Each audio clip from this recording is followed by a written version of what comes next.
Ayúdanos a entender una de las propuestas del virtual presidente electo Andrés Manuel López Obrador para la siguiente administración y para las políticas públicas que se van a estar viendo a partir del próximo 1 de diciembre. Es lo que tiene que ver con el cambio, la mudanza de algunas de las secretarías, la descentralización de la Ciudad de México y mandar a algunas secretarías a algunos puntos de la República Mexicana. Se ha hablado ya de hacia dónde iría la Secretaría de Agricultura, hacia dónde iría la Secretaría de Turismo, hacia dónde iría otras de las entidades o de las secretarías del gobierno federal. Las que se quedarían aquí en la Ciudad de México es Gobernación y otras tantas más. Y se ha hablado también a lo largo de esta semana, de la semana que está concluyendo o que está iniciando, la de lo que tiene que ver con la Secretaría de Educación Pública, que se iría a Puebla. Me da mucho gusto poder saludar al maestro, al doctor Carlos Ornelas. Él es doctor en Educación por la Universidad de Stanford, investigador de la Universidad Autónoma Metropolitana, con esta propuesta de Andrés Manuel López Obrador. ¿Cómo le va, doctor? Muy buenos días. Hola, ¿qué tal? Muy buenos días. Espero que todos estemos bien. Estamos muy bien y con el gusto, un privilegio poder saludarlo esta mañana, este fin de semana. A ver, ayúdanos a entender lo que representa mudar las secretarías y lo que representa también en políticas públicas esta decisión de descentralizar el gobierno federal. Uh-huh. Es una propuesta muy interesante, no es tan novedosa. En el gobierno de Miguel de la Madrid se propuso, era la descentralización de la vida nacional. Se quería trasladar algunas de las dependencias del gobierno federal a los estados y realmente se logró muy poco, dados los costos y las dificultades que se encontraron.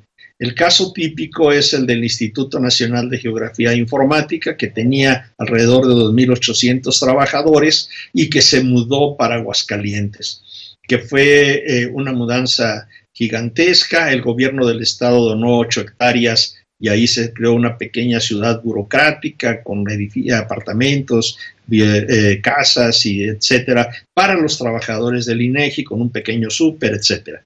Y el edificio y todo lo demás resultó mucho más costoso de lo que se había planeado y creó muchas dificultades. Muchos trabajadores, por cuestiones familiares de que su esposa trabajaba aquí o al revés, no se movieron, no se aceptaron el retiro temprano y perdieron el empleo.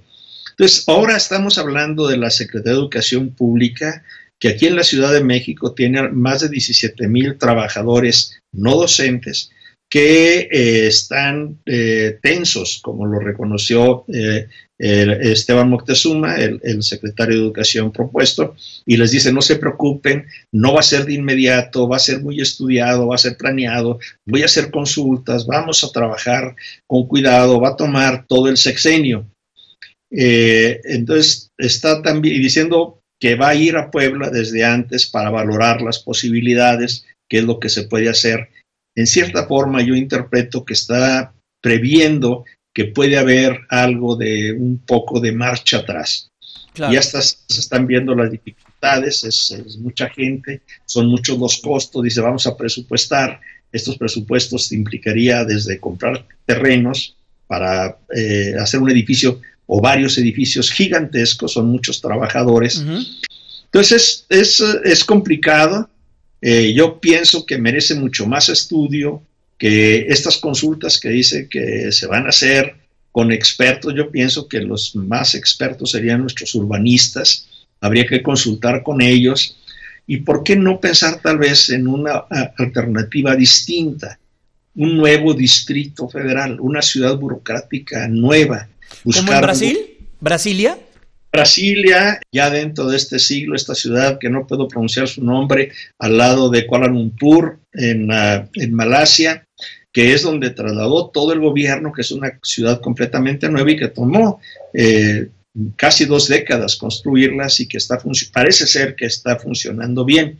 Entonces es un proyecto de largo plazo que tal vez pudiera renacer el Distrito Federal en otra parte del país, en un lugar donde haya agua, donde se puedan construir vialidades, etcétera. Eso realmente, no sé, es una idea que se me ocurrió como una alternativa viable, porque descentralizar a Campeche, no recuerdo qué dependencia iría para allá, sería llegar con mucha gente a una ciudad donde no hay agua, donde no hay mucho espacio para crecer, donde no hay posibilidades. Igual, cambiar al CONACYT a La Paz traería dificultad, aunque no sean muchos trabajadores los que se cambiarían, traería muchas dificultades a la ciudad. Entonces, pensar también en las dificultades desde el gobierno, me parece ser que por ser una propuesta de campaña y algo que ya está promoviendo activamente el futuro presidente, lo ven con mucho optimismo, como algo relativamente fácil, como una cuestión burocrática.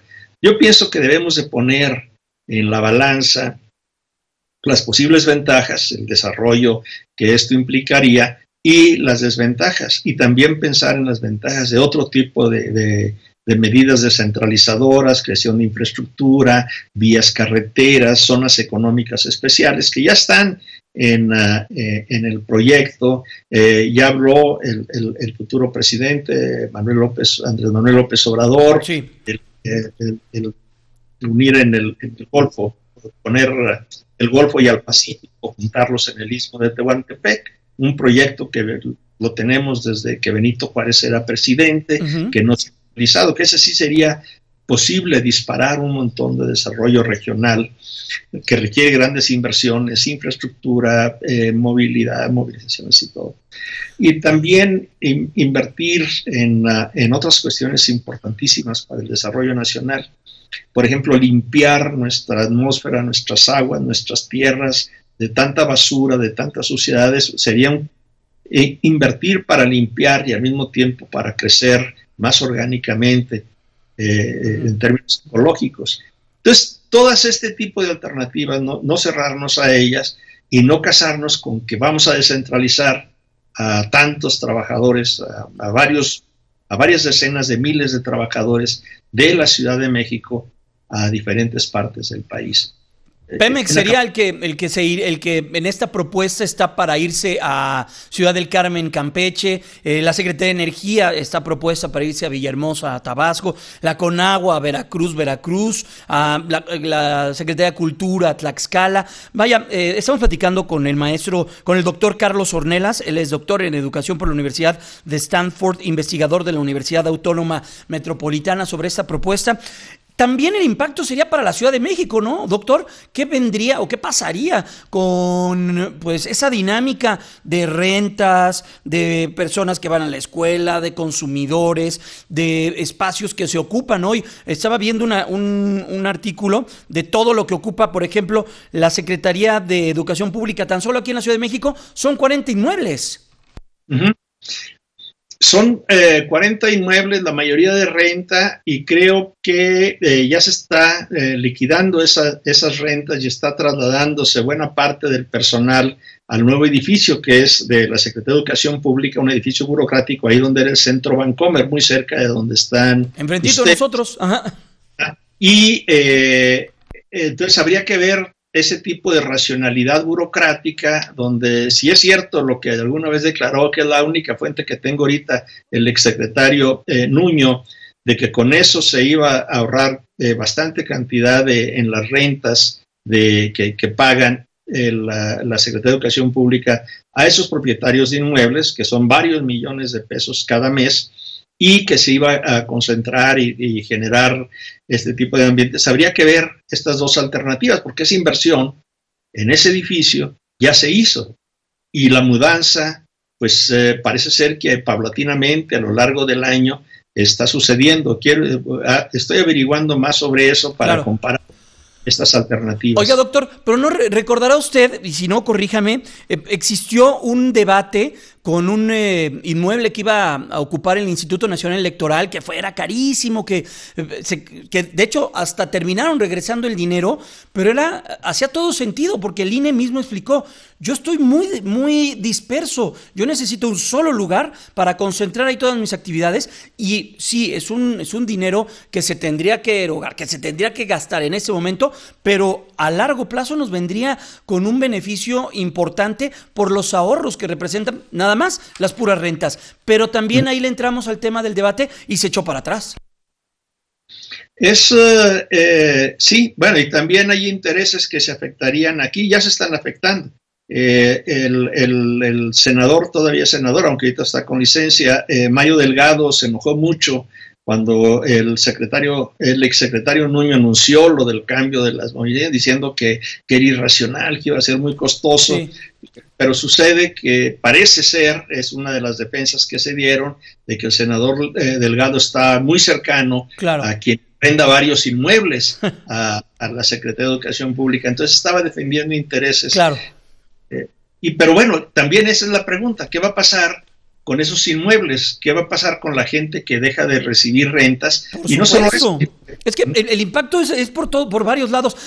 Doctor, nos tenemos que retirar. En verdad, muchas gracias por estos minutos. Le aprecio que nos haya ayudado a comprender lo complejo que es este programa de gobierno que se anunció. Gracias, le abrazamos y que esté muy bien. Igualmente, hasta luego. Hasta luego. Es el doctor Carlos Ornelas, él es especialista de la Universidad de Stanford, investigador de la Universidad Autónoma Metropolitana.